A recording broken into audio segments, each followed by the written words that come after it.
Hello guys. Welcome back to the channel.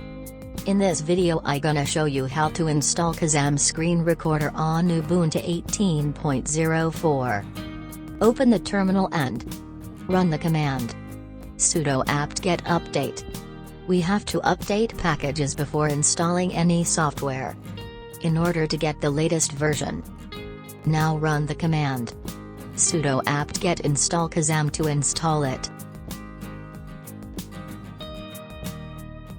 Wait until it's completed.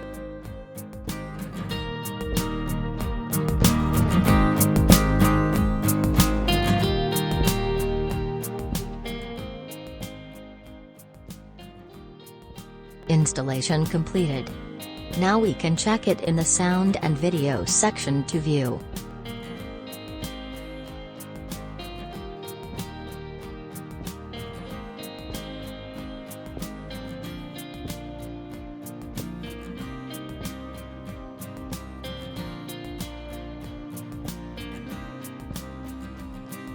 Successfully installed Kazam screen recorder.